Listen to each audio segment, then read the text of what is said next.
Hello, I am Nicola. And I'm Gary. And welcome to episode 79 of Choose Film, a real retrospective podcast where we take a deep dive into a film chosen by our guest. Each season is a different theme, but we are sticking with our shiny new theme of underdog.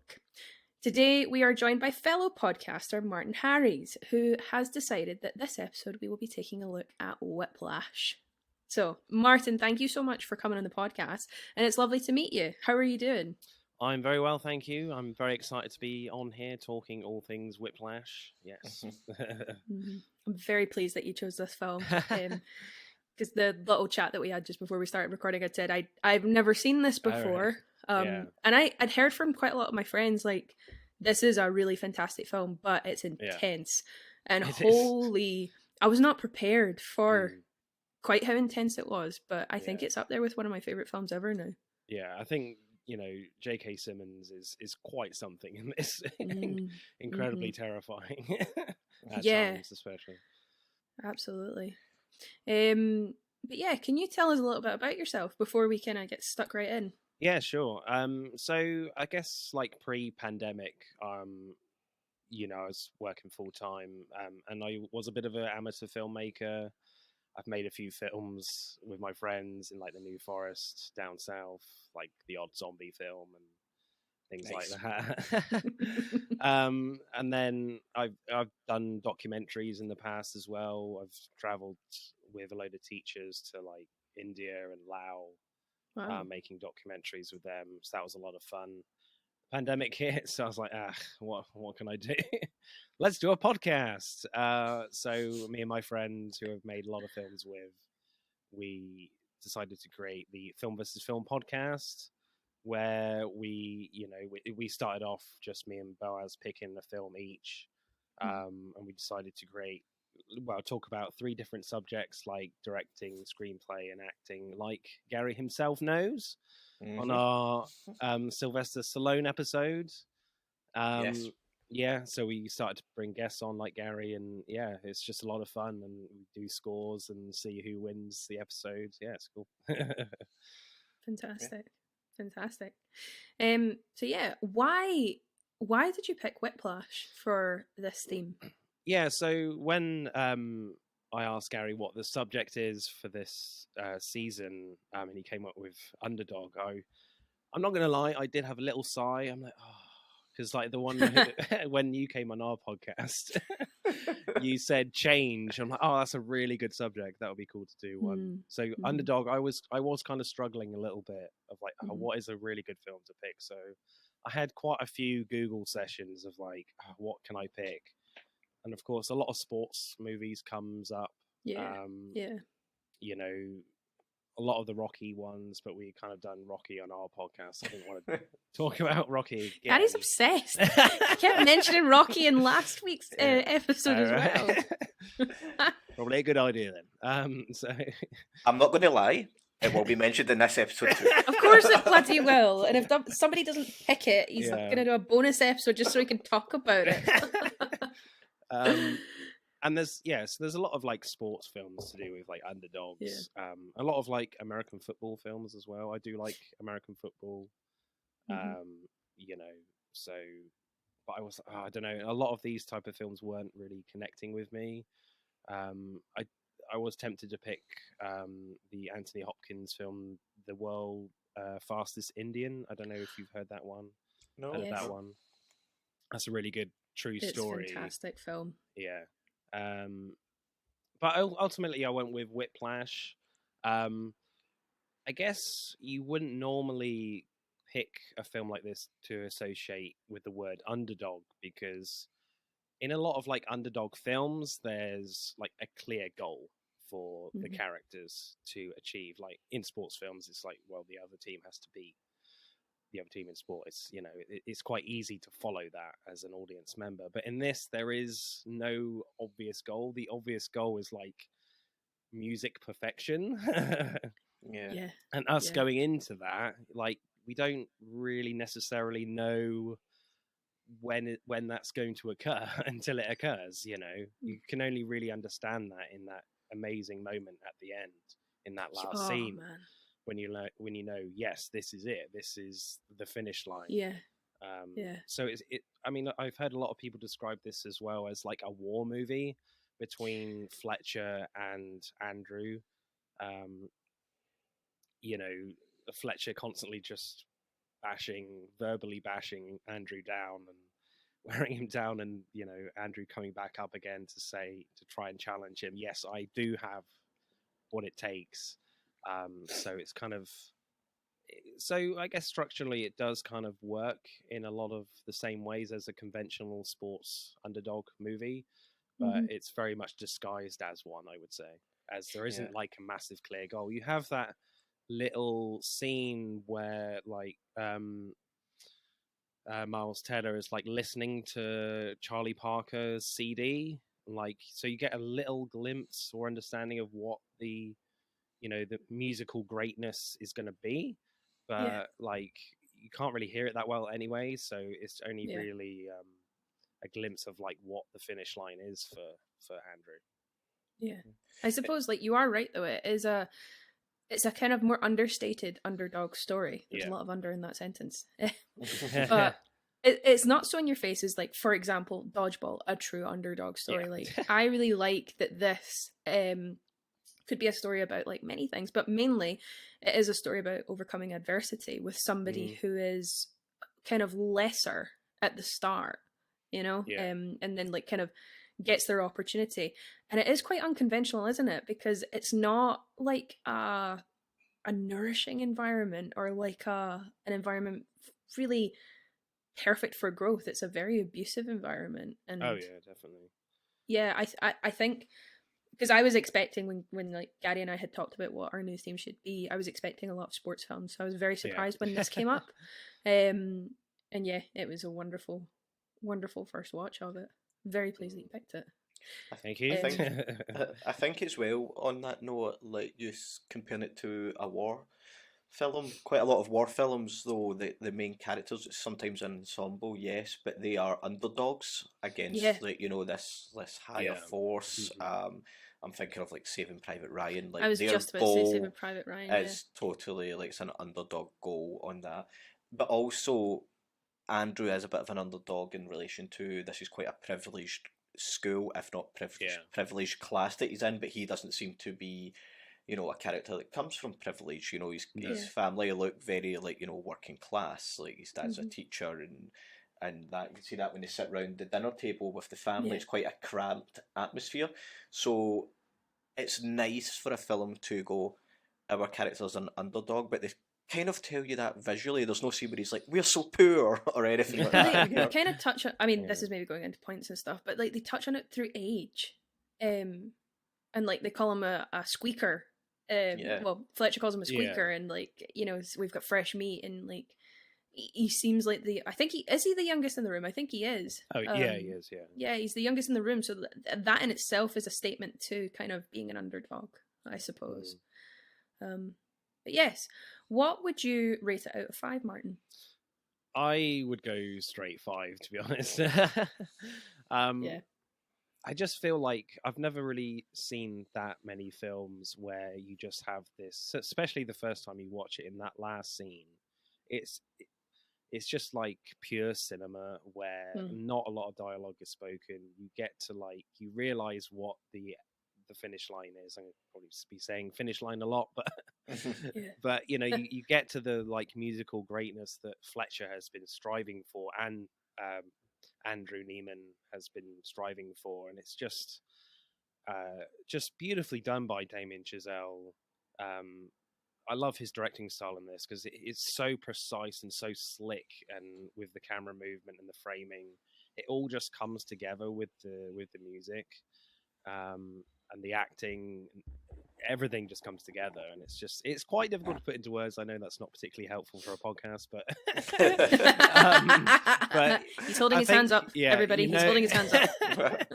You know, you will know what I mean when you watch it for the first time. Yeah, I feel like Guy's probably going to agree as well, but I'm definitely a 5 with this one. I was very like sucked in right from the beginning. I will say, like, this film does have problematic nature to it, in the sense of like for example, when Fletcher begins shouting at Andrew and calling him everything under the sun, and it makes my blood boil when I hear the word faggot. I hate it, and I think it's an incredibly, it doesn't belong in 2022. However, the tone of the film, the kind of genre that it's in, the abuse nature of it, I can empathize with that and say, like, yes, this is an extreme of that.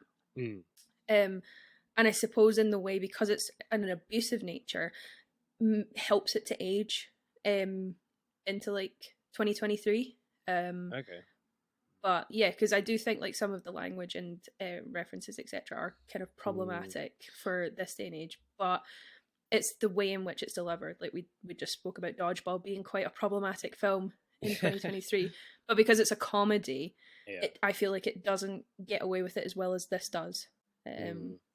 But yeah, the everything, like the performances, my God, as an actor like myself, I would just say that's an absolute gift for an actor to be able to be in a film like this, where you can push your limits, you can physically and mentally and through performance really push your limits, and have a really incredible cast around you also. And the setup of the film is just beautiful. Like the cinematography is absolutely incredible. So yeah, straight 5 for me.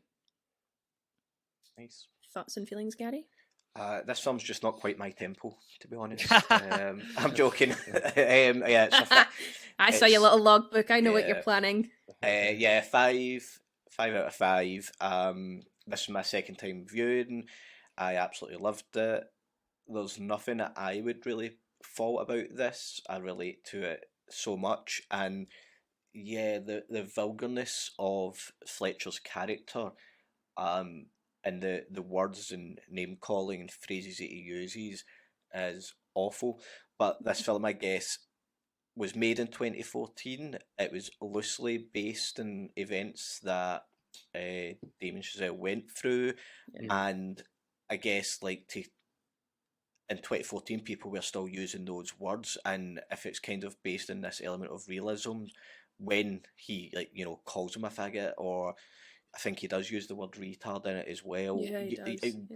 Even watching it for a second time, like I was blown back. I'm like, this is so almost hard to watch, but I think that's what makes it so good.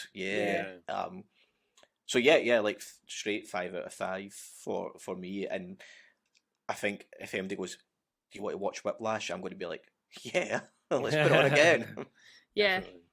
I do think it's one of these ones where, like, I mean, I would 100% watch it again, but I think I'd need to be like in the right mood for it, because it was intense. See, I'm weird like that. Like, I would gladly go watch Midsummer, like at any point, which is such a hard watch as well. I've only seen a bit of that actually. I've only caught the tail end of that because I was in somebody's house that was watching it. So that's another one to my list that I actually really want to see. Yeah. Although if you've seen the end, it kind of spoils the rest. No, of the like film. not right at the end. Right, it was just like it was just like a wee bit at the end.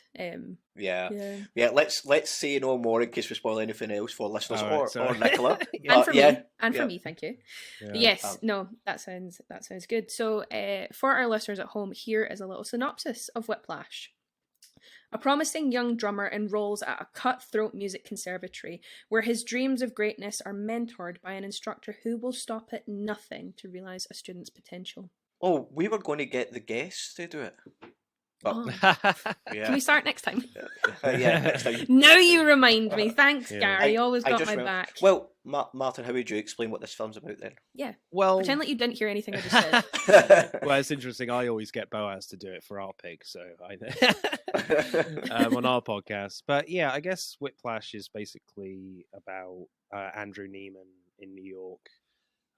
He is obsessed with like people like Charlie Parker and wants to become the next great drummer, and he gets picked by Fletcher, played by J.K. Simmons, in his band in Nassau. He gets taken over to the Schaefer studio band run by Fletcher, and it's basically like, as I kind of said, like a war film kind of between Andrew and Fletcher, of just Fletcher pushing to the extreme Andrew to his limits to see whether he has got the right stuff musically. And Fletcher doesn't really care what he says or what he does to get that from him, because it's very subtle with the way it's done, of like suggesting whether Fletcher has seen something in him from the start or at some point in the film, that he does have something in him that could be great. So, and then, you know, twists and turns happen and greatness is achieved at the end. This place is nice. I really like the music that they play. Bob Ellis on the drums. I'm part of Schaefer's top jazz orchestra. It's the best music school in the country. The key is to just relax. Don't worry about the numbers. Don't worry about what the other guys are thinking. You're here for a reason. Have fun. 5, 6, and. I want to be great. And you're not. We got Buddy Rich here. Little trouble there. You're rushing. Here we go. 5, 6, and. Were you rushing or were you dragging? I don't know. If you deliberately sabotage my band, I will gut you like a pig. Oh, my dear God. Are you one of those single-tier people? You are a worthless pansy ass who is now weeping and slobbering all over my drum set like a 9-year-old girl. So how's it going with the studio band? Good. Yeah, I think he likes me more now. I push people beyond what's expected of them. I believe that is an absolute necessity. I want to be one of the greats. And because I'm doing that, it's going to take up more of my time. And this is why I don't think that we should be together. I would never let him put my son through hell. Why would you let him get away with what he did to you?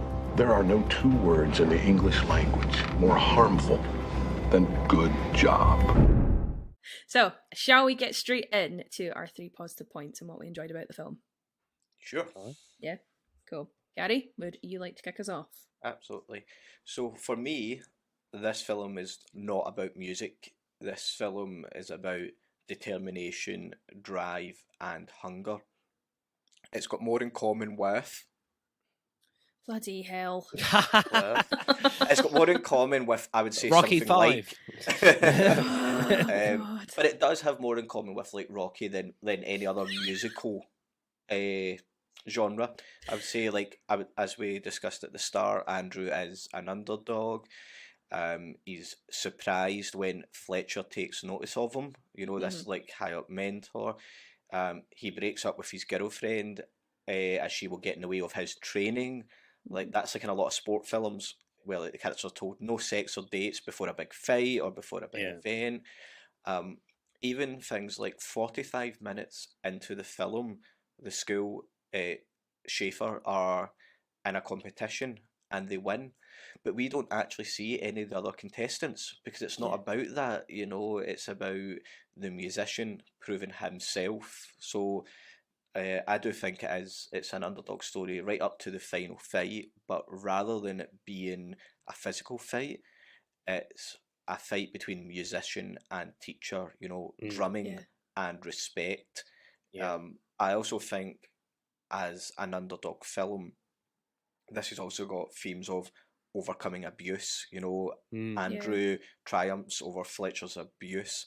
But what I do think is really interesting by the end, it's quite weird to start a podcast and talk about the end of the film, but I'm sure we'll get into it in more depth, is in that final scene, Fletcher's going to win no matter what Andrew does, and I find that very interesting because when Andrew realises that Fletcher has given him the wrong music notes, he goes to walk off stage. Now, if he walks off stage, Fletcher wins. You know, if Andrew stays and plays, Fletcher also wins because he's seen greatness in Andrew from the start, you could say. So either way, Fletcher wins at the end, but the only way Andrew wins, as well as Fletcher, is if he stays. And I find that really interesting. It's more so like he earns the respect in order to win. Yeah. As opposed to like winning a prize or winning anything like that. Totally. And I was going to go into it a wee bit in one of my other points, but I'll do it now because we've brought that up. Is Andrew's goal is really interesting in it, and it is kind of basic Hollywood screenwriting, but Andrew's got a goal at the start of the film, which is to be great. He says, "Be one of the greats."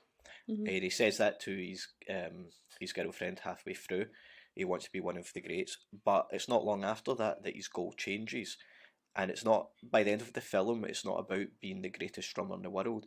It's just about earning Fletcher's respect. Yeah. So even by the end of the film, it's not about Andrew and drumming or Andrew and being great. It's about Andrew just proving his worth, and he obviously proves his worth through drumming. So by the end, because that competition or that scene at the end, Fletcher says this could be your chance, this and that. This could be someone. I think he says something along the lines of, there could be someone sitting in that audience that could spot you, and you could be famous. Which means not everybody in that audience is like, someone in the music industry. Or, it could just be people that's bought a ticket for the weekend. Which means that end concert, or whatever you want to call it, isn't like a big event. It's not like a competition. So really the only reason he's there and stays is not to prove himself to someone in that audience, but to Fletcher. Yeah. Mm-hmm. So his goal changes from being the great to just almost beating Fletcher, yeah. It is interesting though, isn't it? Because like he talks about his idol, like in Buddy Rich, I think it is, and how much he idolizes that specific drummer and their legacy and how he wants a career like that. And then you see like the kind of innocence in him at the start just kind of ebb away as time goes on, and then it becomes personal, and then it's like, no, I need him to respect me above everything else. And you can see the physical and the mental change in Andrew as that happens. I mean, I think a perfect moment of, like, if we're talking about like underdog and like overcoming adversity and stuff like that, is when he forgets his sticks at the what do you call that? At the car rental. The car rental place. He gets hit by a bloody bus, but he's so desperate and like hungry for that respect and that approval that he goes and plays when he's like literally on death's door. Yeah. So I think that's one of my like points, is just how tense this film is at times. Like when he gets hit by the bus, yes, that's a huge impactful moment, and it comes out of nowhere. You don't really see it coming at all. But I feel like when he's like going into the concert hall all covered in blood, and like even when he's drumming and he drops one of his drums, I'm like, oh my god, that feels like worse than the car crash itself, because you're like, oh god, Fletcher has got his eyes on him, like what the hell are you doing? And then he's right up in his space. I feel like that is more like intense and impactful than the actual crash for me. I feel like they kind of, touching on what you've said, Gary, I think like the direction and the editing of this film is so clever because it's not about the music. It's literally about their kind of like, I suppose you could call it rivalry, because obviously the bus crash is such a pinnacle moment and it should hit you like a ton of bricks, or it should hit you like a bus. Sorry, everyone. That's like one of my jokes. I know. I'm becoming a dad in 2023. But where was I going with that? You've interrupted me, Gary. No, I'm joking. It should hit you. It should really punch you in the emotion and just make you go, oh shit. But that's not the bit that gets you. It's exactly like you say, Martin. It's when that drumstick falls and you go, oh my fucking god, pick up the stick. What are you doing? Pick up the stick. Oh my god, he's right in front of you and he's breathing down his neck and he's covered in blood. And you kind of not overlook it, but it heightens it so much. Even before like he gets into the music hall, like just after the crash, he's just like, where's my sticks? Where's my sticks? And like that's his first reaction, is like, where's my sticks? Not like, oh my god, what the hell has just happened? Like, I'm just screaming at the TV, like in my head, like, what are you doing? Give it up! Like, go to hospital. See, even the bit where he loses the folder right at like the beginning. Oh my god, I held my breath. And again, it's not about the music. It's about what the hell's Fletcher going to do to them. What do you think Because happened to the folder? Yeah, Yeah. I thought Fletcher was going. I think Fletcher. I thought bumped him. Fletcher took it. Yeah, Yeah. it's Well- never actually said. well, I don't think he took it. He might have got someone else to take it. Mhm. Yeah. Because this He makes such a big for my thing about it. yeah. Because one of my points as well is that I feel like there is a lot of like manipulation with what Fletcher is doing in this film, because when you have that first proper scene in the studio where we kind of properly see Fletcher for the first time, and he's giving a lot of shit to the trombone player to find out who was out of tune, but even though he wasn't out of tune, he just didn't know That he was wasn't. in- Yeah. that he was in tunes, and he gives him absolute shit for it, and he kicks him out. So Neiman has seen how dreadful Fletcher is, and then the next scene, like, Fletcher is nice and cool and calm with Neiman after the session has finished, just like, yeah, just have fun, relax and chill. And then when he comes back in to get again, puts Neiman in the drummer's chair on the stool, and you get the classic thing of not quite my tempo, so he is kind of being nice still, and then all of a sudden he just lurches a chair at him, and you're just like, what the hell? Yeah. And then he gives him absolute shit. So I feel like there's several occasions where Fletcher is manipulating Andy of trying to put him off guard by making him comfortable. Oh, like what he does about his mum and his yeah. dad, like the comments there.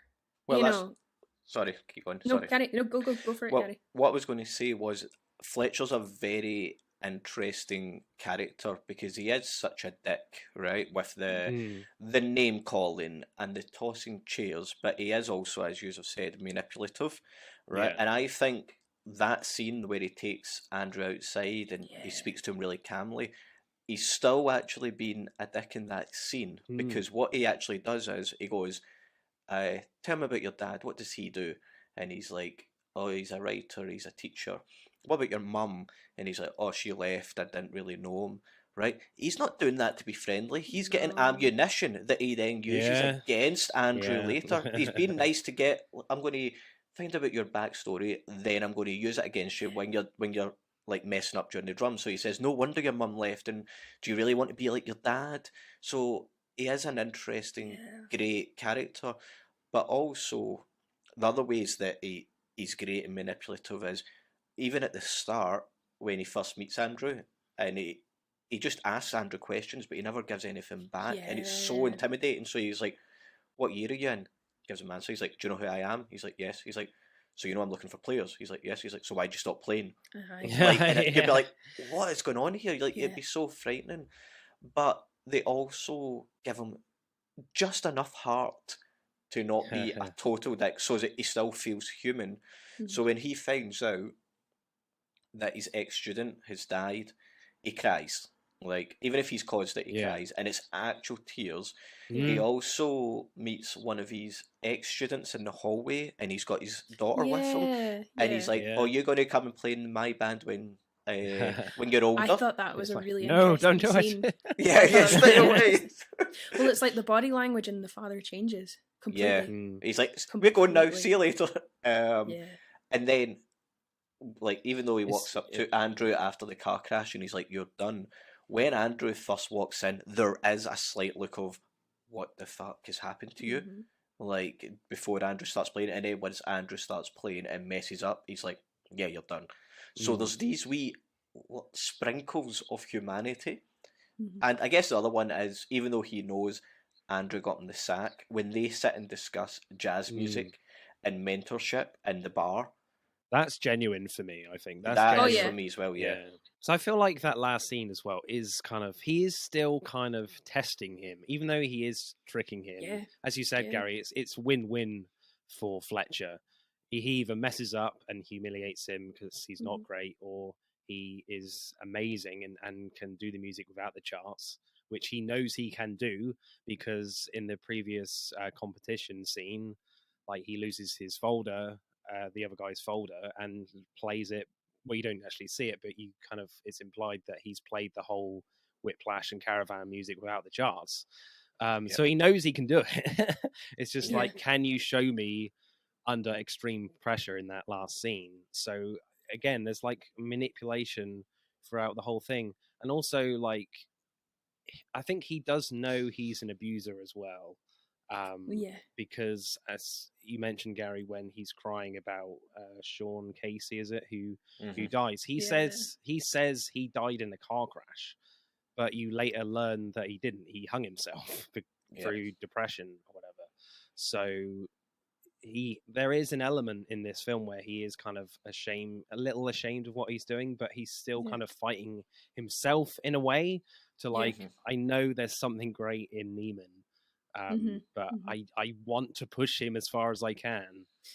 But yeah, it's still win-win because he fucked him over at Schaefer. So the fact that he's testing Andrew at the end, and it's a win-win for him, that also shows you that this event, whatever it is they're at, isn't that big, because he's got other students there, and if Andrew messes up, it's not going to ruin their careers.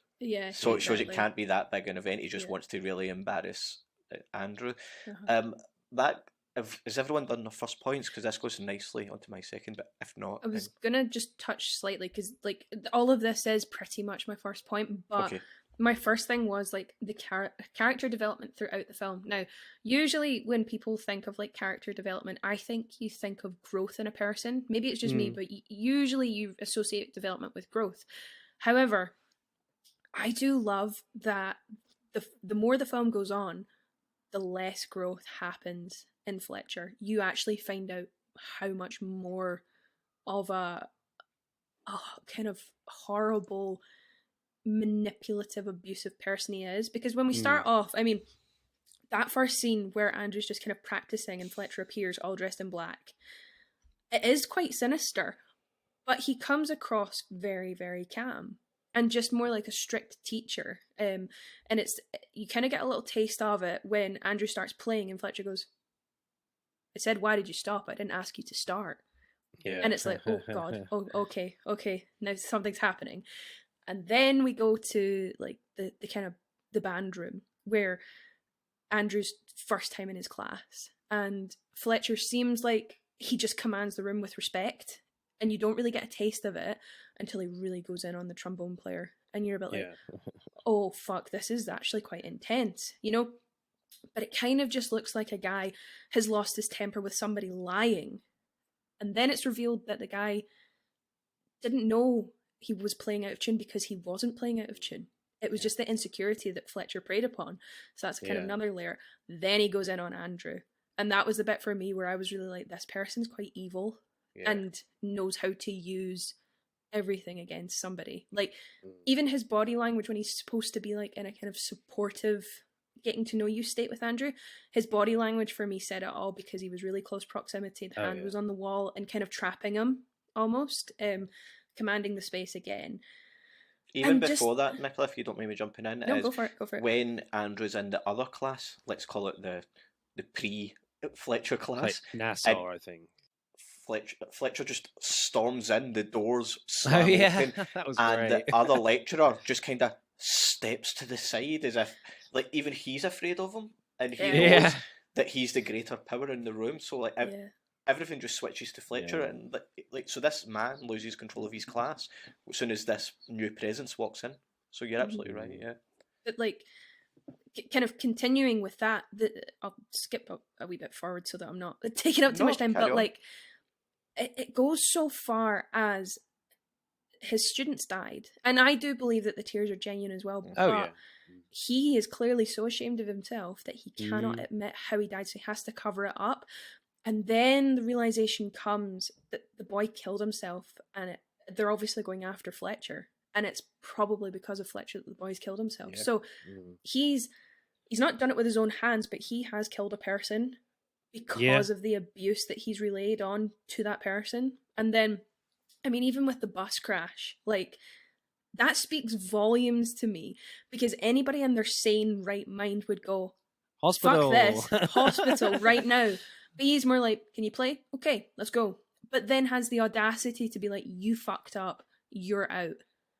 You know, when a guy's clearly like death's door. So here's an interesting thing then. What do you think would have happened?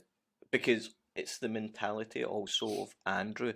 Because I found it interesting that you said that he loses his innocence. And I feel like Andrew doesn't really have innocence from the start, because the way he treats his family as well, like, you know, they have the Charlie Parker conversation. He's like, yeah, but Charlie Parker didn't have any friends. And then he's like, yeah, but we're talking about him. So basically, you don't know what you're talking about. Shut the fuck up, family. You know, like, you're only interested in football. It was really interesting. But I wonder what would have happened if Andrew went to hospital. Because all that would have happened was the other drummer would have stepped in. I'm sure, even with Fletcher, I'm sure if like he came in bruised and that was like, yeah, I was in a car crash. He was like, go. I wonder if that would have almost saved him. But because Andrew is so hungry and driven, maybe like Fletcher's like, okay, this is how much you want it, but if you fuck up right now, it's on you. I think the character development does go both ways, because I was going to touch on Andrew a wee bit as well. But like, so Fletcher's development, I would say, is potentially is more negative, because we start to find out more about the kind of human that he actually is. And his redeeming point for me is at the end when he gives Andrew that little nod of like, yeah, we're in this together now. Let's finish this together. We are on the same level. But Andrew's character development is actually quite toxic. As well. Like, they both don't really have growth in a positive way. Andrew gives up a lot. Like, he gives up his girlfriend, he gives up his friends, he gives up his family, all for chasing this dream, which a lot of people in like our society, I think, idolize, you know, like the commitment to a dream and stuff. But he becomes aggressive. He becomes like just so warped by it. Not likable at a certain point, for sure, especially when he basically bluntly dumps his girlfriend. She was, you know, she was perfectly sweet, and I quite like their relationship. You know, it was quite, you know, sweet in the cinema. And I think there's definitely a debate here about like how much respect you want, and like how much you want to leave as a legacy, rather than actually being liked within your friendship group and his family. Because obviously there's that great scene, isn't there, when he's talking around at the dinner table with his family, and like all of his family are not interested in him at all. They all kind of just start like over him, even though he has like the best achievement, the best like thing going on in the family right now to us, because like I think his brother or cousin is like an NFL player, but he points out, oh, it's only Division 3. You know, exactly. You're not gonna get a call up from the NFL at all. I'm at the best music school in the country, and you're giving me no respect. What the hell's going on here? You know, so there is an element of sympathy there from us as well. But like the fact that he's just completely committed to drumming, like there's even scenes on the bus. I can remember he's just looking at charts on the bus with his earbuds in, sat on his own. Like he has no friends at all throughout the whole film, really. I think it's interesting. No, carry on, Gary. I was just going to say, so what we can say from like Nicola's point of view as well is, like, we see Andrew grow and change, but Fletcher almost stays the same, but through the film we see how he got there through flashbacks. Not flashbacks, but little snippets of information from his past, which is quite interesting. It's interesting how that character development does work, because usually, like I said, like it's kind of geared toward like positive growth and stuff like that, whereas like what you've just said, Gary, Fletcher stays the same, but his development comes second hand. It's not first person, if that makes sense. He doesn't actually do anything in order to change. It's just we find out more information. I mean, the whole film's from Andrew's point of view. I don't think there's any scenes without Andrew in them. No. Cool. Will I jump on to my second point? Is that all right? Or have you still got a point? Yeah. You go for it. So it basically is the teacher versus mentor storyline. It's quite an interesting storyline in films in general, because what I've found for the most part, so this won't be all, is if it's a teacher focusing on a group of students, an ensemble group, the teacher and the teaching is usually a positive one. So like Dead Poets Society, Coach Carter, Freedom Writers, School of Rock. But if it's mentor and student, which this is, the teaching is usually quite angry, or like angry is probably the best word I can come up with. So you've got stuff like obviously Whiplash, Black Swan, Foxcatcher, even things like, it's not quite school, but Devil Wears Prada. Yeah. Or even other films like Ex Machina. He like, if you've seen Ex Machina, he goes to learn from this head of like this corporation, and he's quite a dick about it all. But this film, and some of those as well, it questions, is it good that such a horrible mentor can push an artist to greatness? Like, do we need this? Should we push people more or not? And this film doesn't quite answer it, but like nowadays, everyone is getting a medal for competing. I think this film is almost having a dig at that. We have kind of spoke about it in relation to directors in past episodes, that there's been these directors that have pushed actors too far. So like, I'm thinking of The Exorcist or Stanley Kubrick in The Shining. Exactly. But then they've pushed them that far that they've got these great performances off of them. And like Fletcher, as we've all said, he makes me so nervous when I watch this, right? Yeah. But I used to do boxing, hence the Rocky stuff. But I had two, and this is honest, like I had two teachers. One was gentle and one was so tough on me, right? Yeah. Like when the one that was tough was teaching, I got so nervous around him. I was sometimes, when I knew it was only going to be him, I was dreading the class. But it got a good response out of me, But when I had my first fight, I got trained by the more gentler trainer, and I got my ass kicked in the fight, and it made me question. Now, if the stricter, tougher trainer trained me, maybe I would have won. Maybe I would have done better. Maybe I would have been a success in my boxing career. Maybe you would be both talking to the next Muhammad Ali. Who knows? I'm joking. But you're just gonna make a Rocky film now, no. a la Gary Hewitt. But yeah, so the film questions like this, like, yeah, could Andrew be great without Fletcher? Like, yes or no? What do you think? Do we need these stricter people? Like, do you think you can be pushed to greatness? Like, it's such a difficult one, isn't it? And it's interesting you say that, like, it all depends on like your interpretation of that last scene, whether like he has achieved greatness or not, in that like how much it makes you feel at the end. Like, if it doesn't make you feel that great, you don't feel the impact of that incredible last scene, then then Fletcher is an abuser, and that no, you shouldn't really teach like that at all. But if it does, then it's a difficult one. It's very difficult. But so those scenes where he's playing and his hands are bleeding, right? That's obviously the best that he's actually. That's the fastest he's drummed, and then he manages to do that at the end, without bleeding, obviously. And that's when, I think he does bleed in the final one. Or maybe he does, but then I know there's the sweat all over the drum kit, which is great shots. But you see Fletcher like saying, like, bring it up faster, faster. And so he wouldn't have been able to do that at the end without them staying till 2 a.m. practicing that. It's one of these ones, like, I think I'm kind of like you, Gary, like, I've come from a competition background with like riding horses and stuff, which is cutthroat as fuck. Like, there's no room for error when you're competing with horses and stuff like that, and 9 times out of 10 the trainers are like, Fletcher-esque.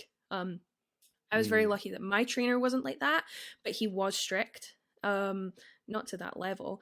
I think it made me a better competitor because I was more hungry for the win, but I wouldn't like I could push myself to the limit, but because of obviously riding a horse, I was more protective over the horse than of me, kind of thing. So I wouldn't push it too far. But I've seen people, and genuinely people like Fletcher are training them, and I would never want to be in that situation ever. And I don't think it is healthy. So I would say like no, I don't think it's worth it, because the damage that it does to you as a person. Was that dressage you were doing? Or? No, it was show jumping. Okay. So I think it makes it worse when there is no like clear goal in your sport. This is not a sport. This is all about interpretation. Whether you like jazz or not, you know, if you're really into it, and because for Fletcher it's all about like, he may not know himself like what he's actually looking for. I feel like he finds what he's looking for right in that moment. He's not. He don't necessarily know whether he can know what he wants, kind of thing, during most of the film. Like, as I said right at the start, like there's this goal you have, but you don't know really what it is. And there's so many occasions in this film where Fletcher is literally just stopping the musicians after a few seconds, or like, nope, not quite my tempo or whatever. But like, how the hell do you know that? Like straight away, you know, it's all about, certainly in music and arts, it's about interpretation, and the fact that if you're doing it in an abusive way, then it's like it makes it worse in a kind of. I think we're so I think with that scene where he's like putting his hand up, it's like not quite my tempo.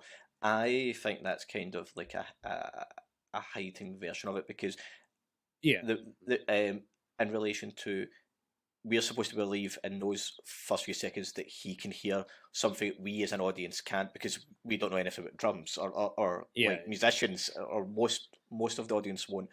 So I think that's what's great about this film. I think is you don't need to know anything about it, but you still feel the emotions of it.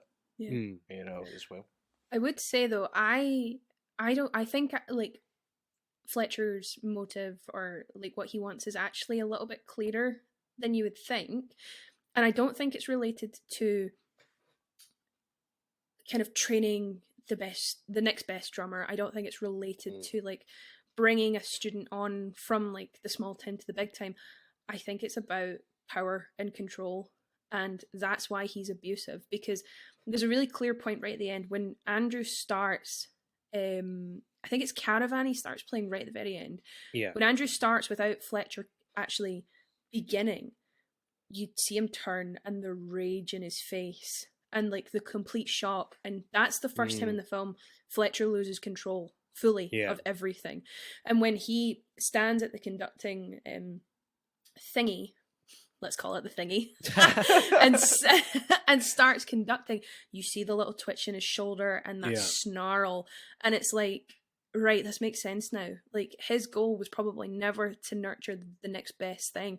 It was, I have these impressionable young people around me and I've got control over them. And that's maybe why as well, I'm just speculating here, but that's maybe why he actually feels real emotion when Sean Casey kills himself, because it's through like that kind of hunger for control and power over people that's pushed this boy to do this. I'm going and he probably feels remorseful. Disagree. I'm going to totally disagree, but this is great. This is why I love discussing it. That's why we do this. I think it's not about control. I actually, and it's the scene in the pub just towards the end of the film where the two of them meet in the pub, and he says that he has never actually found a student that is like the next Charlie Parker. I'm sure it is. He says that. He says, I'm pushing and pushing, but at the end of the day, at least I can say I tried to find that greatness. And I think at the end, when, you know, Andrew takes on himself and does the drum solo, and he's like as you said, he's like, we've got this now. He's found, it's ironic because he's found his student, but he no longer teaches. And I think that's what it comes from. And I think the closest they got before Andrew was it Casey, the person that committed suicide? Yeah. And that was the closest they got before meeting Andrew. So he uses his power and his control to try and find that, but I ultimately do think he is trying to find that musician. And I think that's why it's so ironic at the end that he's like, I found this and I'm no longer teaching. And I think he kind of then doubts, maybe not doubts his ways went about it, but I think he feels that he should have gave Andrew more of a chance after the bus crash, because like if he'd given more of a chance, he would still be there. They wouldn't have been pressing charges, took him to court, got him the sack, etc. I think, Nicola, I think there could be something there. I don't know in that last scene actually with Power, because I feel like they are kind of like on an equal playing field when Fletcher realizes that something special is happening here. But there are subtle moments where Fletcher is kind of taking over and leading what Neiman is actually trying to play.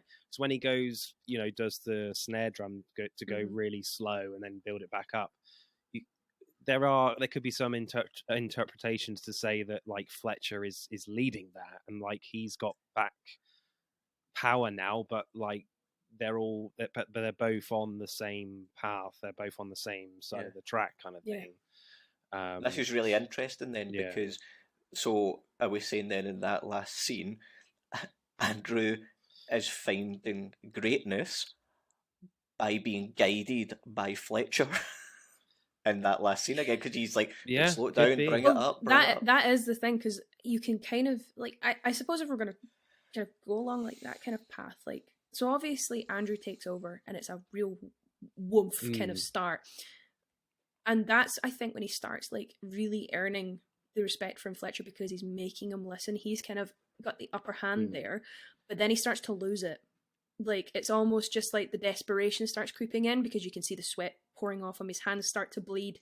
The tempo is wild. It's so fast, and it's not getting sloppy, but it's getting a little bit more all over the place.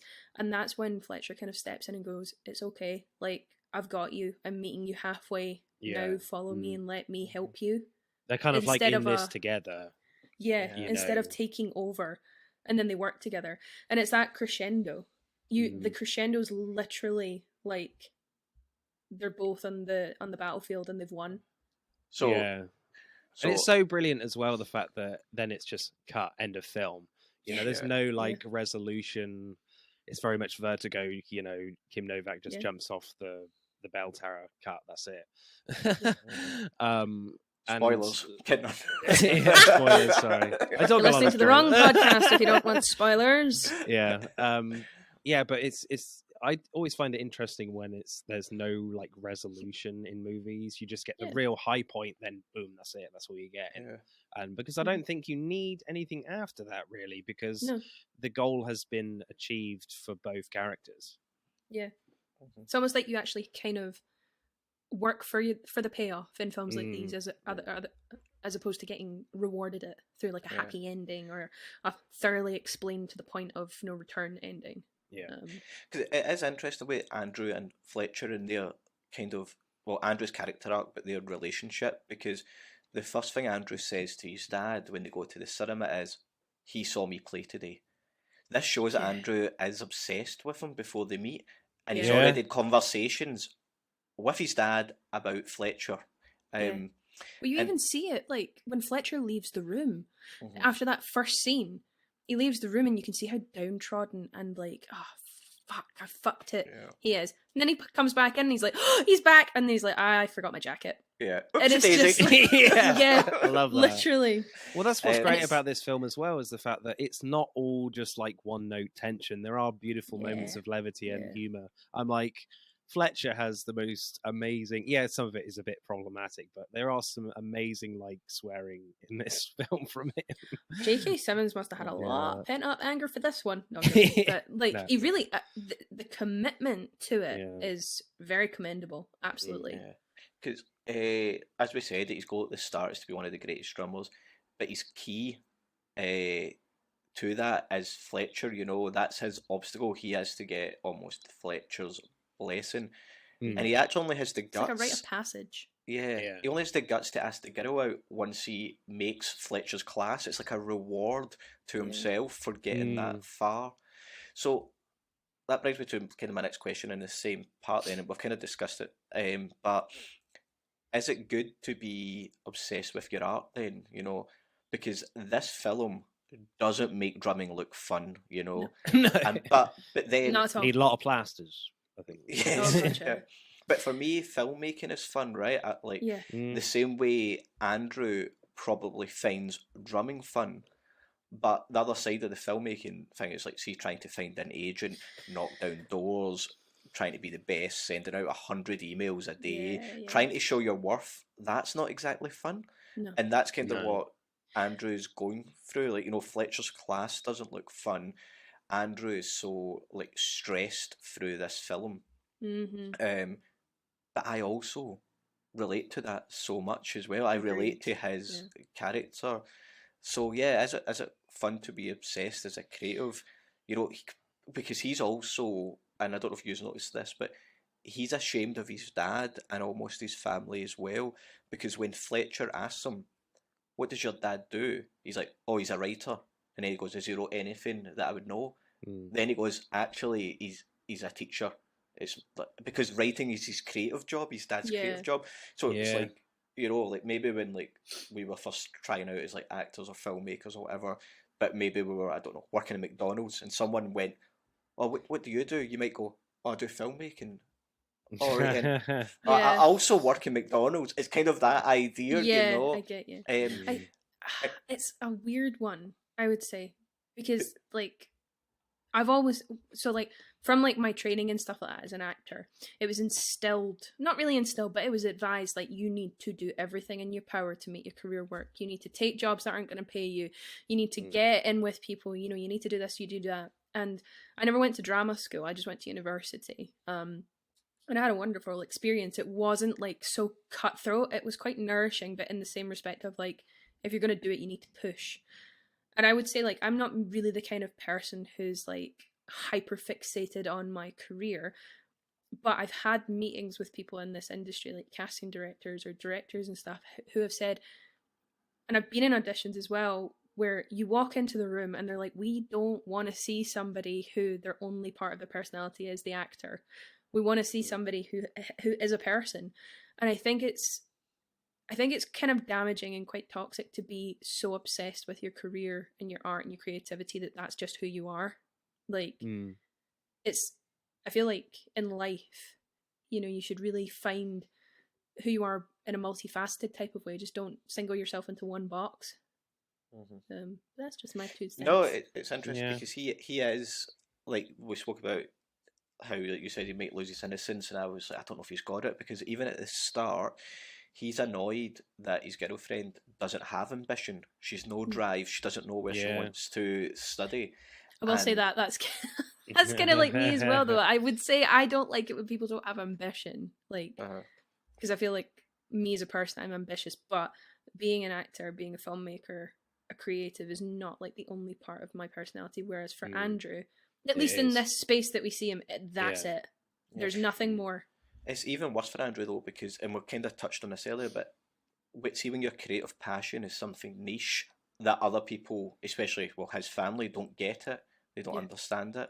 Like, Andrew's family are more interested in football, and that pisses him right off. You know, they can't see his talent, and when he knows he's got the most worth in that family as well. So most niche talent and probably the most talent. Marta, what do you think? Is it okay to be obsessed with your art or your passion or your ambition? Well, I think it's whether you want to be remembered after you're gone, kind of thing. I don't know if they kind of explore it a bit in the Banshees of Inisherin. I don't know if you've seen that film as well. Not yet. They explore similar themes with that in more of a humorous way. But yeah, it's an interesting one. It's whether you want greatness or not, and whether you're willing to sacrifice anything to get that. That's the debate that this film is going for. And I guess for me, you know, with my podcast, I wouldn't mind doing it forever, kind of thing. I just love films and I love doing it. And I guess sometimes I would prefer to record and not see my friends sometimes because I want to do it so much. But you know, it depends whether you want to be. I think it's that opposition of, do you want to be really popular within your friendship group and within your family and be really respected, or do you want to be respected in history? You know, it's a choice of like, do you sacrifice everything to be remembered in history when after you're gone and dead, or like really well respected in the now and the present with the people that you love, you know, your friends. It's interesting when you see the people that have kind of not sold out, but like, for example, the most recent film I saw was I Want to Dance with Somebody, the Whitney Houston kind of biopic, and it's actually really sad because obviously this is someone with such immense talent who started the career very young. I think she'd sold her first record by the time she was 23. But had to give up so much in her life in order to do it. Like, kind of had to hide like her bisexuality, had to conform to being America's sweetheart and give up so much, and in the end it killed her. Yeah, I mean, there's definitely really negative effects in terms of looking back in history. I mean, look at certainly recent adaptations with Blonde, like the Marilyn Monroe film. She died at the age of 32, yet everyone, you know, certainly the Western world knows who Marilyn Monroe is, and even though that happened 70 years ago or whatever after she died. But now we're kind of seeing her now as being a very abused figure, even though she was a huge star at the time. But it is very sad, and her legacy is certainly about how she was abused now, not necessarily what she was like in her movies. To wrap up this part then, what I think is interesting is that scene at the end where he goes to walk off stage and his dad hugs him and then he walks back on stage. There's this lovely shot where his dad stares at Andrew, and to me that is not a wow stare. That is almost, I've lost my son. Yeah, agreed. But then, and Fletcher and his dad are like almost these two mentor father figures, and it's almost like he's lost his son to the dark side of Fletcher. Come on, Anakin Skywalker. That is what it's like, and it makes me so. On that note, if you kind of agree or not on that look, do you think Andrew and Fletcher get on after the end of this film? Like as you said, Martin, it cuts to black. I think so. Know. I think so. I wonder. I think so because you've so. Already had that really genuine conversation in the jazz bar, where you have that brilliant line of the two most harmful words in the English language is "good job," and he seems to agree with that, and it's very genuine between the two. And it is kind of a bit off the cuff when he says, "Oh, do you want to go do this concert?" knowing he's trying to trick him. But before that, it is genuine. So I think they are. But again, I think like certainly the relationship between Andrew and his dad is tarnished a little bit, if not a lot. And now his kind of father figure as well could be Fletcher now and not necessarily his dad. So again, that's a lot of things that we were kind of talking about, is that, you know, he's going full pelt towards greatness now, but like his only person in his life is like Fletcher, not his dad or his family. Pretty much. Fucking hell, But I do wonder if they would maybe have that moment of mutual respect, like they've kind of reached the peak and then they go their separate ways. That's interesting. Maybe. I wonder if that would be because I think it's been very damaging for like both of them in different respects. So maybe it's a kind of amicable and end, you know.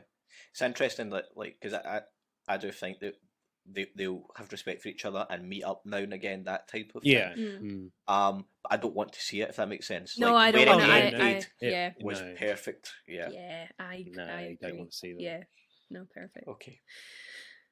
Good. Moving on. I know. What point are we on? I've got one left. I've got, well, 2. yeah, I feel like I've used my second one, but I'll go to my third one then, I suppose, if that's cool with everybody. Malcolm, how many you got left? I think it's pretty much covered. I think a little bit about the directing, I guess, which I quite like.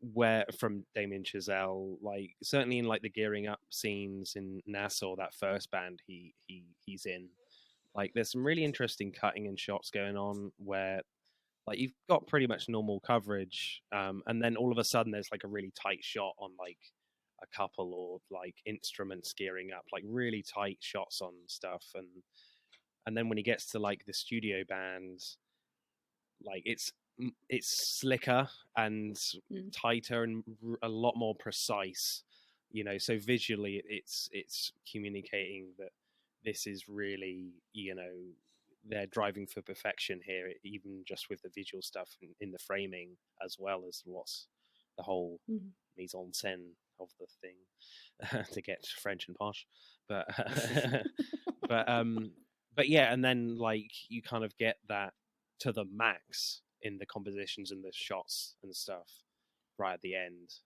So I quite like the mirroring there, and just the way he all of a sudden just like snaps to a close-up shot of you know, right into his bloody hand, or like a trumpet player blowing. Oh just yeah! dribble that was on the horrendous. ground. I was like, you know, fucking hell, man. It really gets you into this world in kind of like an unglamorous way, but like shot really nicely and really slick with the tracking and movement and stuff. So it's like just the sweaty shots. You're like, these are disgusting, but they're also really cool.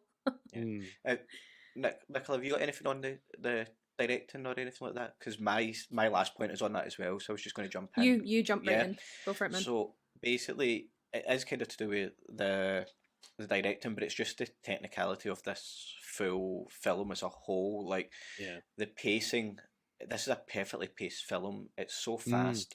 I don't think anything needs to be taken out. No scene drags. The grading as well. It reminded me. It felt like, to me, it felt like David Fincher. This film, it feels very Fincher. The editing is. Sorry, jump in. No. I was going to say, just like I'm agreeing with you, but it's very different to the short film.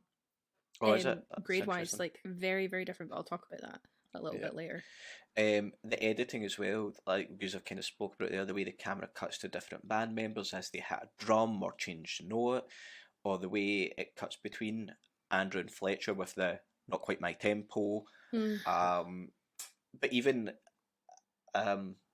see the the very last scene, the camera does this whip pan between Fletcher and Andrew on the drums, and it just keeps whipping between it. He uses the same. He uses the same thing again in La La Land, where it's. I've never seen it. It's what's her name? Emma Stone. Yeah. It's kind of like Emma Stone dancing. She's dancing away, and it whip pans to then Ryan Gosling like playing some jazz music, and then it whips back, and it's the exact same movement. So it's so good to see that even more fine-tuned, shall we say, in La La Land, my favourite musical. I still need to watch it. But yeah, the sound design as well, like the music, the sound design, the shots, the framing, it all works smoothly together. It flows, like there's nothing jarring. The technical aspects of this film are like 5 stars. You can tell everyone is bringing their A game. It's basically, you know, even at the start, like it's a black screen, and those drums come in on the black screen at the start of the film. But you get this like kind of sharp jump cut from black to the hallway, and Andrew's in the distance, and then the camera just pushes in slowly as he continues to play. Yeah, it like takes its time. It's a complete contrast to what he's actually playing. Yeah, there's everything technical in this film just works. Yeah, I suppose my point kind of like would go in with like direction, because I suppose it's choices, but I thought the symbolism in this film was so clever. It's dripping in symbolism. Like for example, like Whiplash, the actual song kind of symbolizes like the torturous, mind-bending roller coaster that Andrew endures under Fletcher's tutelage, like moving between the kind of abyss of like self-destruction and unadulterated high that's achieved through like the spectacular performance. I just think like as well when he starts fucking it up and you can really see how much it's affecting him, and then like the kind of movement through the music when he gets it right, and that's just like the crux of his whole self throughout this film is getting this song right. We start with this and we end with it, you know. Yeah. The other stuff is like the blood, so it keeps recurring throughout as an image, and where have I written it down? It goes in like really tight when he's putting the plasters on between his thumb and his forefinger. Yeah. Like we watch as Andrew practice. He practices for so long that his hands are like bleeding all over the drum kit, which is obviously like the instrument that he loves. And he played it for fun, and it's now kind of transformed into this machine that he's hurting himself in order to kind of serve and push himself forward and like closer to his dream. It kind of loses I kind of go back to saying loses its innocence, because I don't mean innocence in like the sense of like what you said, Gary, like he kind of knows what he's doing and stuff. No, I totally get you. Yeah. I mean, like the love and the passion for it's kind of replaced with like this machine like kind of churning out of trying to be great. I feel like there is kind of like a love-hate relationship with his drumming at some points in the visuals, because, you know, certainly with the bleeding stuff and constantly putting plasters on, and, you know, it goes in very tight. But then there's a moment where he just can't get like the double time thing right. And there's a moment where he just loses it and just punches through the snare drum. So at that point, he's just like, I hate drumming. It's like he hates it. You know, I can't get this right, but he still loves it though, and still wants to keep going to get it right. We've all been there, haven't? So we've all been there as well, like where it might be Nicola, where like acting, you just can't get your lines right, or like or on the podcast, I just can't get my lines right. Yeah. Or even like, you know, if you're a writer, writer's block, you just start going, why am I doing this? Why am I putting myself through this? But it could even be everyday things. Gamers. Like I was just about to say that. Yeah, you can't keep the rage quit like children. like or throw the control pad through the TV. Aye. Have you ever done that, Gary? I've not. I've actually not. But my cousin used to come round because he didn't have a PlayStation when it first came out, and he would get so angry playing the game that he would like smack the control pad off the table. Then he would go home, and I'm like, I now can't play this. This is my thing. Why are you hurting my thing? Oh man. But no, you're so right. You're so right. Yeah. The last little bit of symbolism I have, I think, is so interesting because it's so subtle, and I feel like unless you're maybe like a kind of film buff like we are, you probably wouldn't necessarily pick up on it. But it's the costume and how it evolves and how it measures the level of like desire for success. Because when we're first introduced to Fletcher, all black. There's not a hint of colour on him. And when we first see Andrew, he's in a white t-shirt. But as the film evolves, Fletcher stays in all black. And even, you know... Like Darth Vader. Like Darth Vader. Obsessed! But it even gets to the point of when he's like actually conducting, it's the black suit jacket on as well. You know, so even more of a kind of layer on top of what he usually wears when he's kind of in private with the performers. But as the story goes on, you can kind of see Andrew start to disregard color. He opts for like, I think it's a grey t-shirt that he wears when the other boy whose name escapes me replaces him, and this boy's got like a bright red t-shirt on, and Andrew's like, this is a fucking joke. Like, yeah, exactly. It's like, this is a joke. Like, you're obviously just doing this to wind me up. And through that kind of symbolism, you can tell exactly what Fletcher's doing. Because this person clearly has no motivation to be one of the greats. And then if we kind of fast forward right to the end, Andrew's just all in black. There's not a hint of colour on him right at the end. And even that like kind of removal of the suit jacket when he's playing that final and the sleeves rolled up, like it's almost kind of like shedding a few layers in order to just keep on his level this time, you know. Like, exactly. I'm with you. And even Fletcher takes his jacket off right at the end. And they perform together, and I suppose again that's a kind of shedding of ego and shedding of like status in order to be in a level playing field. But yeah, I noticed that as it went on, I was like, this is a really, really clever tool that the directors have used, or directors use, sorry. The only other one that I noticed, which is a bit on the nose, but obviously after the bus crash, he like puts the drum kit in the cupboard, and then he's kind of trapped in a cupboard himself, you know, like he's not doing anything with his life, and then like he gets this chance again to prove himself, and he brings the drum kit back out, which is kind of like him stepping back out into this musical world. But it's almost like the superhero like putting back on the cape as well. Yeah. I suppose like the colours throughout the film, like kind of what you were saying about the grade as well, Gary, because it is actually very different to the short film, which I think in the short film it maybe lended better to the idea of like the costume symbolism and the colour. But this film's actually very dark. Like the grading on it is very dark and very like shadowy and kind of taking all the colour out of it. There's a lot of use of like deep reds and stuff like that, and like a kind of amber tones and things, as opposed to like bright and. Also, I feel like it's not really. I think you do realize it is in New York, but there's not a lot of like place setting here. It's all very tight and cramped to certainly create this intense feeling throughout the whole film. And feels like it gets more so when he's put under that immense pressure as well. There's not a lot of like place setting and things like that.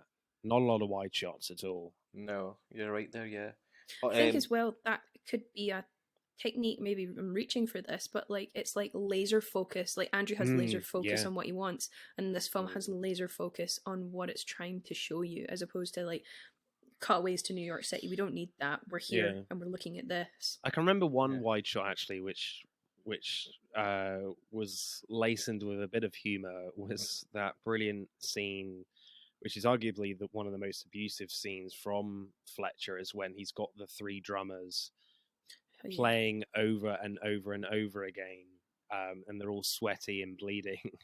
And then there's this big wide shot of like all the other band members just hanging around doing nothing, you know, in the middle of the night. You know, that did give me a little bit of a chuckle there. Like, oh, is this again? He's going through all the new drummers. But just a hint of humour there.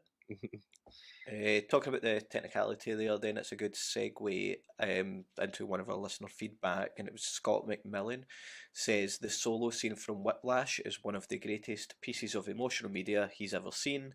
The use of silence, moisture, reaction, noise, speed, everything, it was perfect. I think that kind of sums up everything we're saying. Yeah. I hate that word moisture, but I agree. There was a lot of moisture on that. Stop it! Shut up! Moisture and blood mixed in. Yes. I'll take my headphones out the pair of you. Stop it. Bullies. Oh dear. Anyways, does anybody have any other notes that they would like to discuss at this precise moment in time? I've just got two. No, you're not allowed. Oh, sorry, three. The first one being moist. Kidding on. It's horrible. No, I just think one of the most horrible but best lines I've ever heard in cinema is, "Hey, that's not your boyfriend's dick in your mouth. Do not come early." Yeah, that was brilliant. I just thought that actually like fucking made me go, what did he just say? Yeah. There was that whole onslaught of insult and like abuse throughout that whole scene. I was just a bit like, this is a lot. A lot. Talking about lines, there's a great one when like they're just trying to prep for like the first competition halfway through, and like Fletcher picks up one of the black folders and he says, "If I see one of these lying around again, I swear to fucking God I will stop being so polite." You know, great creative swearing from Fletcher. The horrible bit for me as well, like, see, after he's just kind of insulted Andrew's mum and dad, and he goes, "For the last father fucking time," and I was like, oh, it's horrible. I hate it. And obviously I've talked about when he says faggot. I hate that word. That is cutting beyond all. Worse than moist. Yes. I wish I hadn't told you this, for fuck's sake. Right, come on with your next point, Yeah, Mr. Hewitt. my last point is when Andrew does break up with his girlfriend, that scene reminded me very much of the opening scene with Jesse Eisenberg in The Social Network, where she breaks up with him, because I feel like if Andrew didn't break up with his girlfriend at that point, that's where their relationship would have went to. So he was basically Jesse Eisenberg, like pre-Jesse Eisenberg, you know, the way he was breaking down what was going to happen with their relationship was very much Jesse Eisenberg's Mark Zuckerberg in The Social Network, when he's like explaining stuff to, you know, the courtroom table and things like that. There was just, I don't know, there was something very similar there for me. Rooney Mara, isn't it? The other guy. Yes. Yeah. Yes, Rooney Mara, yeah. But yeah, that's it for me. Finally. No, I'm joking. I'm all whipped out. Oh, see what I have to deal with in 2023, people, honestly. You'd give him a lashing later.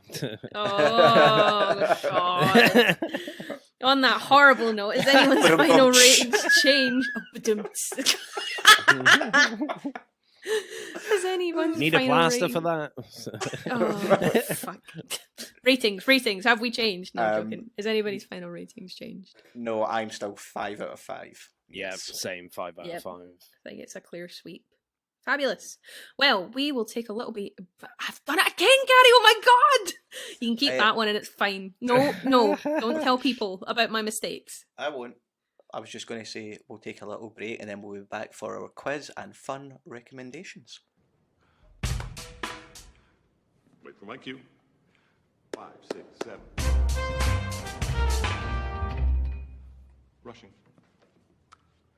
5, 6, and dragging. 5, 6.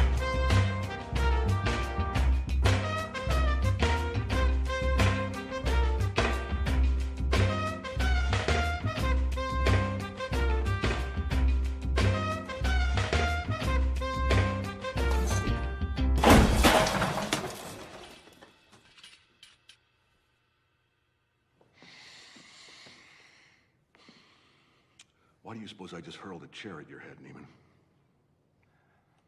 I don't know. Sure you do. The tempo? Were you rushing or were you dragging? I don't know. Start counting. 5, 6, 7. In 4, damn it! Look at me.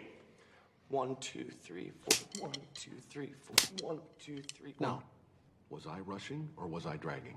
I don't know. Count again. 1, 2, 3, 4. 1, 2, 3, 4. 1, 2, 3, 4. Rushing or dragging? Rushing. So you do know the difference. If you deliberately sabotage my band, I will fuck you like a pig. Now, are you a rusher or are you a dragger? Or are you going to be on my fucking time? I'm going to be on your time. And we're back for our quick fire quiz round, where Gary and I are going to be asking Martin questions based on the film. So, no, don't make that face, Martin. It's fine. It's going to be good. Let me just You'll bring be great. up the Whiplash IMDb page a sec. Where all my questions came from. No, I'm joking. Gary, you kicked us off last time, so I'm going to kick us off this time. Nice. Cool. So, question number 1, Martin. Why did Fletcher come back into the room with Andrew at the start of the film? Because he kept on playing? Nope. No. He forgot his jacket. Oh, yeah. Oh, It's okay. yeah. Who plays Andrew's dad? Oh, Paul Schrader. That's Paul Reiser. Paul Reiser, there you go. Guy from Aliens. That little bit out. I'll give you. Close enough. I'll give you. Yeah. Oh dear. What does Fletcher finally do to Andrew when he messes up the tempo? Throws a chair at him. Yes, correct. What is the name of the school? Was it the Schaefer Studio Band? Yep, that's absolutely fine. Yeah. I was looking for Schaefer. You've right. definitely looked at like quizzes for this Gary or the IMDb page. I've not. I did have to look up the spelling though to make sure. Number 3 from me. How did Fletcher say Sean Casey died? In a car accident. Correct. When was the film released? 2040. Why did Andrew have to go back to the car rental office? Because he left his sticks. Yep. Yeah, in the car. Who has the line, "There are no two words in the English language more handful than good job"? Fletcher. Yes. And last one from me. What is the name of the drummer Andrew idolizes? Charlie Parker? Buddy Rich. Oh, okay. It's Charlie Parker that Fletcher refers to. Oh, right. And my last question is: the film won 3 Oscars, 2 of which were for Best Actor and Best Editing. What was the final one for? I don't think it was best film. I don't think it was cinematography. Did you say best director and best? No, yeah, best director maybe. No, it wasn't. It was Score? Best Sound. Yeah. Best Sound. Oh, was that That's best not sound bad. mixing or score? Yeah, Best Sound Mixing. Oh, Yeah. right, okay. Yeah. No wonder, because it is a bloody Yeah. masterpiece. 7 out of 10. That's not bad. That's not That's bad. pretty strong, man. Yeah, Yeah. that's good. Frankly, he should have won an Oscar for best directing, I think. I don't know Yes. who won Oh, yeah, that year, absolutely. but... Absolutely. And I mean, cinematography could have been up there as Yeah, well, because it definitely. was very impressive. Yeah, 7 out of 10. Well done. Well done. Sure. So to round off the show, we are each going to give our creative recommendations now. I'll kick us off. I'm going to actually recommend the short film version of Whiplash, which I can't remember if I said this at the start of the podcast. When I was watching, when I was like sitting down to watch Whiplash, I couldn't. There was like 2 movies on the thing I was watching it on, and I couldn't get the actual Whiplash to start. So I clicked the other one and it started. I was like, perfect. Never having seen this before, I didn't realize I was watching the short film, and it was over in 17 minutes, and I was like, that was really fucking short. What the what? But my God, it's incredible. It's like the grading and like they clearly have a smaller budget, which, you know, as is with short films, but it is essentially the scene where Andrew first goes into the band practice with Fletcher. And my God, it's intense. I actually think it's more intense than the feature film scene. Really? Oh my gosh. Because I was just like, because they use some different angles. It's pretty much all the same lines, but they use some different angles and it really ramps it up. And they also use an actor. I cannot for the life of me remember his name, but he looks a lot younger than Miles Teller does. So I think there's that little bit J.K. more... Simmons is still in it, though, isn't he? Yes, J.K. Simmons is still Fletcher. But that can be found on YouTube. It's 17 minutes long, so a pretty easy watch. But for anybody that has really enjoyed this film, I would highly recommend it to see where it's actually come from, because this was made before the feature, obviously. Yeah, it's a masterpiece of a short film. It really is. Nice. I've still not seen it, but I did the same thing for Wes Anderson's first film, Bottle Rocket, and I went to watch that and ended up accidentally watching the short film first as well. So I've been there, done that. I think that's actually a bit of a nicer way to do it. Because, Yeah. like, you see the source material, I suppose. I was so impressed. But again, like I said, like it has a very different look to the feature. Whether that was a directorial decision or it was a budget. But yeah, definitely check it out. Cool. Well, my creative recommendation is a podcast. And the Film Martin, versus Film podcast, I believe. you are going to get your chance to promote that. Yep. No, so basically, I decided to do what most people do and start back at the gym and stuff like that. But I kind of don't I'm not the biggest fan of the gym. So what I saw you were there the other day. I know. So what I've decided to do is only listen to a certain podcast that I enjoy when I'm at the gym. So if I want to listen to it, I have to go. It's not ours either, because after I've edited mine, I do not want to listen to my voice again. So it is True Crime All the Time. That's what it's called. So it's a true crime podcast. There's also True Crime All the Time Unsolved, which is cases that haven't been, but it's not all serial killers and maniacs. It's just It's like they did a Christmas special, which was quite funny about some funny crimes at Christmas as well as violent ones. But it's just Funny crimes. Yeah, do you want me to give you an example? Really By all quickly? means. Someone decided to take bath salts as a drug, and it got them so high that they basically went into their next door neighbour's house, opened all the gifts under the Christmas tree, put up their own decorations, and then just sat there watching Christmas films in their next door neighbour's house. So they decided to phone the police. That's giving me shudders. Can you imagine how terrifying that would be if you just walked in and saw this person off their face on bath salt? decorating your house.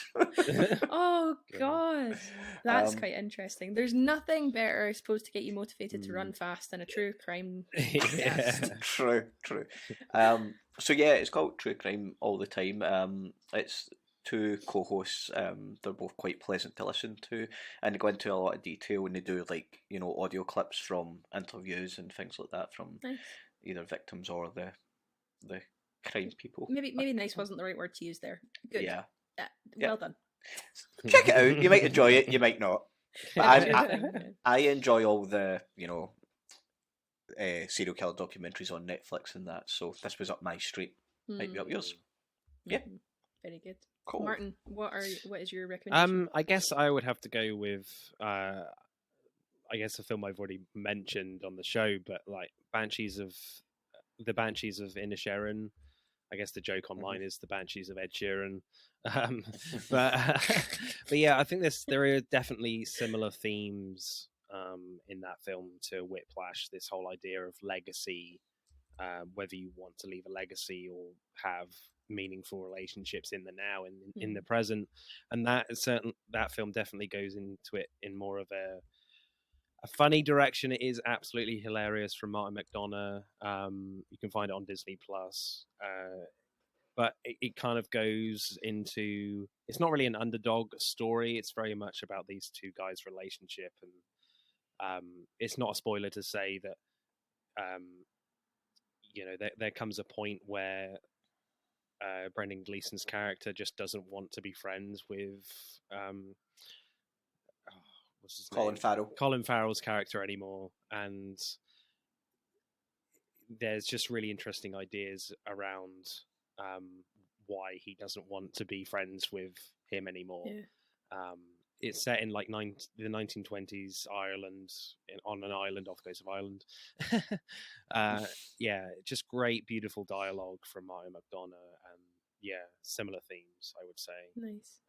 But it goes into like themes of depression and loneliness as well, a bit more than I guess in this film, Whiplash.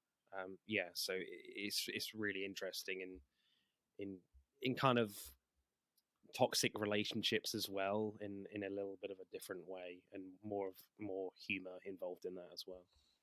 Nice. Sounds good. It's one that's been on my list actually to watch. Because did it get a cinema release or was it just digital? No, yeah, it did get a cinema release. It's on Disney because Plus I did now, really want to go see it in the cinema, but no. Thank you for that. I'll definitely check that out. Yeah, I want to see it as well because I feel like Colin Farrell's another underrated actor as well, and I'm just loving everything I'm seeing him in. So yeah, I'm looking forward to it. Yes. Well, Martin, thank you so much for joining us and for picking Whiplash. It's been a pleasure talking to you and meeting you and just chatting about this. Could you please let our listeners know where they can find you on social media and keep us up to date with your projects and other work? And if you would like to also plug your podcast, now's the time to do it. Yeah, so I'm the host of the Film vs. Film podcast with Boaz Dix as well. You can find us on Facebook, Instagram, Twitter, TikTok now. On Twitter, it's at FVF_podcast. Everywhere else, it's at Film vs. Film podcast. Yeah, you can find us pretty much wherever you get your podcasts, wherever you find this podcast. Yeah, so our podcast is pretty much about we have a look at like cinema releases or films that have come out on VOD, and we get a guest on, or it's just me and Bowers, and we pick a film from that particular subject of that film release. We talk about like directing, screenplay, acting, score them out of 10, and see who wins. It's a lot of fun. Gary, you've been on before.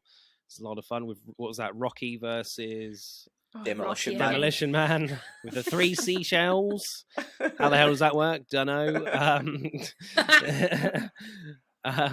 Yeah, it's great. And now we're kind of starting a few episodes about legendary people in cinema. So not relating it to, cinema releases, but about like actors or directors who have either had really long careers or have retired or sadly passed away. So we're kind of focusing on a few of those legendary, iconic actors and directors and filmmakers. So yeah, come check us out. It's a lot of fun. Yeah. And Nicola, you're welcome to come on as well on our podcast. Gary has picked the Creed 3 episodes where we're doing actor directors, which is a spin-off of Rocky. I'll maybe pick something that's not Rocky related, but that would be great. Absolutely. Yeah. Just let me know when suits you, and I'd definitely do that. Yeah. Awesome. Thank you for that, man. That's right. Yeah. I am still Nicola, and you can follow me at Nick_Docherty on Twitter and _another_shorty21 on Instagram. We're still keeping the name, everybody. We're still keeping the name. And I'm still Gary, and you can still follow me at HughGPro on Instagram and Twitter. If you're loving what you're hearing, please subscribe and share what we're doing. And if you're listening on Apple Podcasts, please remember to rate and review the podcast. And you can also leave your comments on the next films that we're going to be talking about on our Facebook group, Choose Film Podcast. You can follow the podcast at Film Choose on Twitter and Choose Film Podcast on Instagram. You've been listening to Choose Film Podcast, and join us on our next episode where we're going to be taking a look at Strictly. Thank you. Bye-bye. Bye. Bye. Bye. This conversation can serve no purpose anymore. Goodbye.